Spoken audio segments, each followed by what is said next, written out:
नमस्कार विद्यार्थी, आदर्श विद्या मंदिर नाटकों की इस वीडियो कक्षा में आप सभी का हार्दिक स्वागत है। आज की कक्षा में हम अपादान कारक को आगे बढ़ाएंगे। हमने अपादान कारक, उसमें हमने दो नियम पढ़ लिए थे। एक तो सामान्यतः अपादान कारक किसको कहेंगे, तो ध्रुवम बाय अपादानम, और एक हमने नियम पढ़ा कि भी धातु डरना और रक्षा करना, रक्षा धातु इन दोनों के योग में जिससे डरा जाता है और जिससे रक्षा की जाती है, लगा हुआ तो सही है, उन दोनों में जिससे डरा जाता है और जिससे रक्षा की जाती है उसमें भी पंचमी विभक्ति आएगी। अब इसी को तो हम थोड़ा सा और आगे बढ़ाते हैं और तीसरा नियम इसमें पढ़ते हैं हम आख्यातोपयोगी। आख्यातोपयोगी, आख्यातोपयोगी का मतलब है कि जिससे नियम पूर्वक, इस नियम का हिंदी अर्थ बता देता हूं मैं, कि जिससे नियम पूर्वक शिक्षा ग्रहण, जिससे नियम पूर्वक शिक्षा ग्रहण हो, उसमें पंचमी विभक्ति। जिससे नियम पूर्वक शिक्षा ग्रहण की हो या जिससे नियम पूर्वक पढ़ा गया हो, उसमें भी पंचमी विभक्ति होती है। जैसे बालक आचार्य से पढ़ता है। आप इसमें यह शंका कर सकते हैं कि इसमें तो से लगा हुआ है, तो इसको नियम को अलग से क्यों कह रहे हैं। तो हिंदी के लिए से चिन्ह है, संस्कृत इस से चिन्ह को नहीं मानता, वो अपनी विभक्ति के अनुसार चलता है और यहाँ ये इससे अलग होना अर्थ नहीं है, इसलिए इसका अलग से नियम बनाया हुआ है।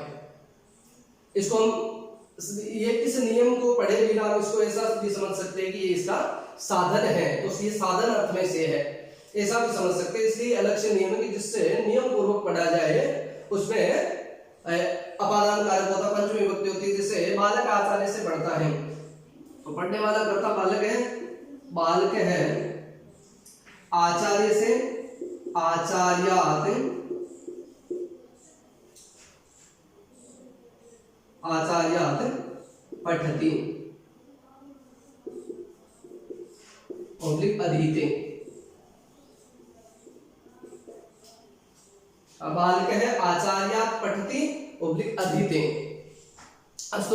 तो जिससे नियम पूर्वक पढ़ा जाए उसमें भी पंचमी विभक्ति होती है। नियम है आख्यातोपयोगी।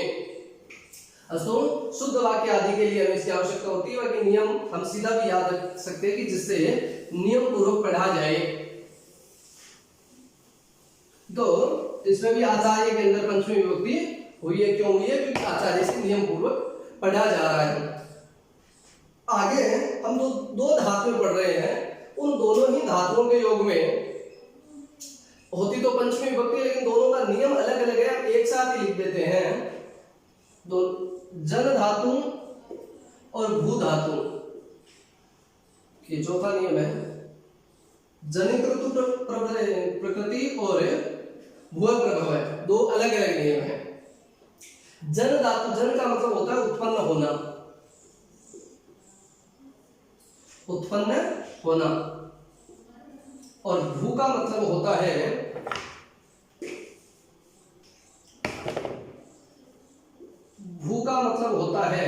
होना। इसमें प्र आदि उपसर्ग लगा करके हम प्रकट होना आदि अर्थों में भी इसका प्रयोग करते हैं। प्र आदि उपसर्ग उद्भव होना, प्रकट होना आदि अर्थों में इसका प्रयोग करते हैं। तो जन धातु के योग में और भू धातु के योग में इस नियम को ऐसा लिख सकते हैं कि जन धातु और भू धातु के योग में जहां से उत्पन्न या प्रकट होना या होना, जहां से उत्पन्न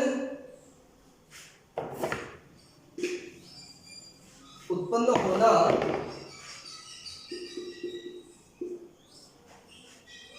पाया जाता है,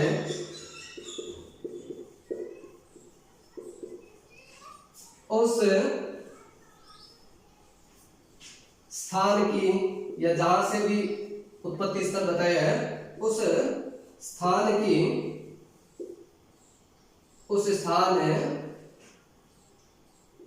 में पंचमी विभक्ति होती है। पंचमी विभक्ति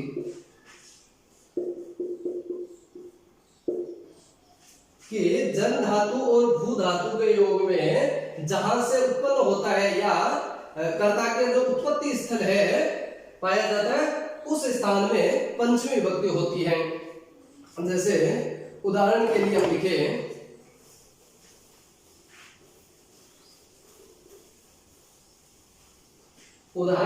लिखे, जैसे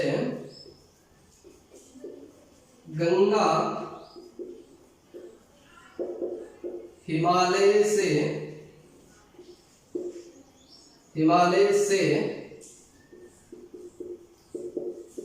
निकलती है।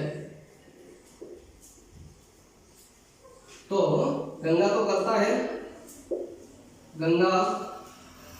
अब जो कर्ता का उत्पत्ति स्थल है, कहां से निकल रही है उत्पत्ति, कहां से हो रही है निकलने की, हिमालय से, तो इसको हम कहेंगे गंगा।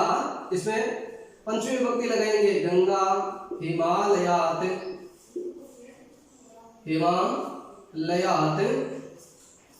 निकलती है, प्रभवती या उद्भवती।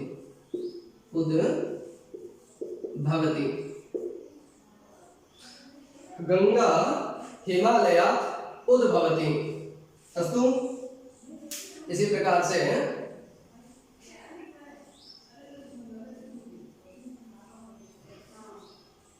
वसुदेव से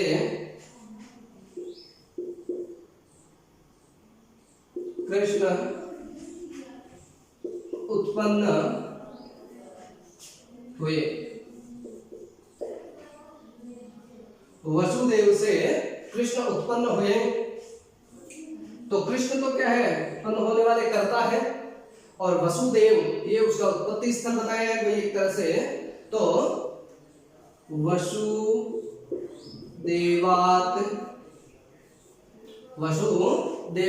क्योंकि ये उत्पत्ति स्थल है, इसमें पंचमी विभक्ति, वसुदेवात कृष्ण जाता।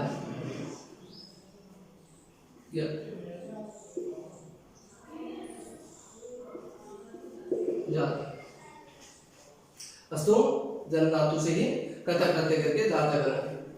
तो गंगा हिमालयात निकलती, वसुदेव से कृष्ण उत्पन्न होते, वसुदेवात कृष्ण जाता। जो भी उत्पत्ति स्थल है उसमें पंचमी विभक्ति होती है।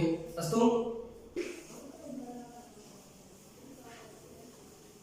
आगे इसी क्रम में हम अगला नियम जो पढ़ते हैं, वो नियम है, हम जो पढ़ते हैं प्रत्यय, उसमें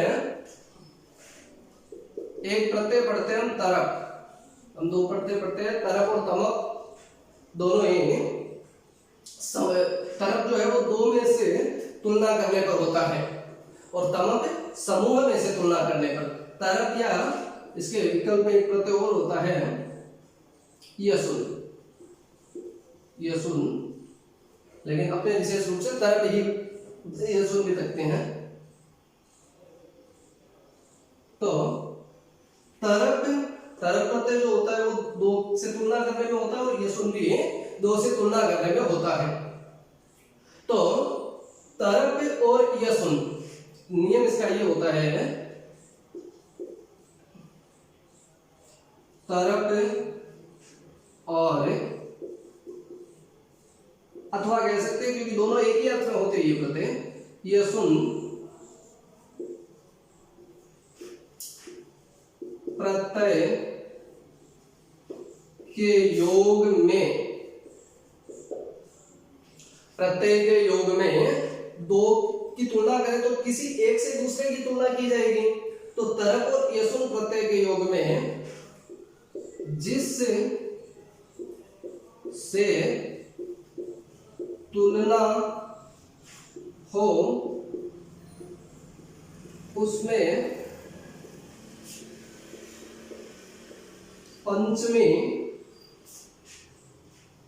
पंचमी विभक्ति का प्रयोग होता है।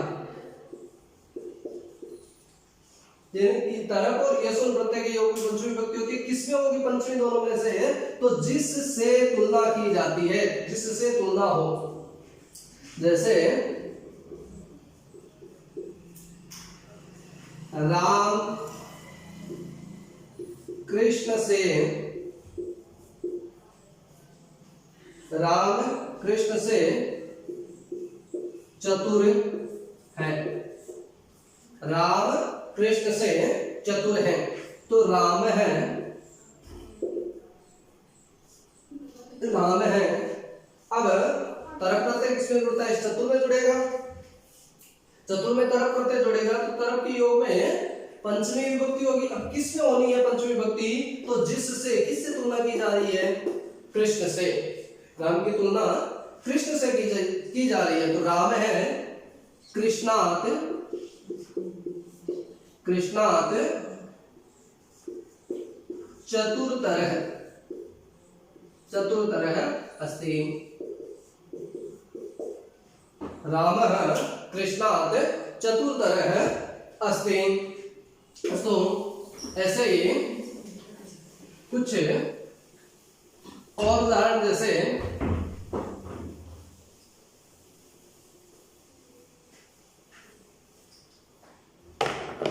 माता और मातृभूमि स्वर्ग से महान है या महती है, महान है। यह प्रसिद्ध श्रुति भी है, माता और मातृभूमि स्वर्ग से महान है। अब किससे महान बताई जा रही है? स्वर्ग से। तो जननी, माता या माता भी कह सकते हैं, माता मातृभूमि ही, माता मातृभूमि ही च, माता और मातृभूमि च लगा देंगे, माता माता मातृभूमि ही च, किससे मान? स्वर्गात, स्वर्गात अपि, इसको जोड़ करके लिखेंगे तो स्वर्गात अपि हो जाएगा। महान, महान के लिए यहाँ पर महान का पड़ा है, गुरु शब्द से यसुन प्रत्यय करके स्त्रीलिंग रूप बनाया इन्होंने, बनता है ये गरीयसी।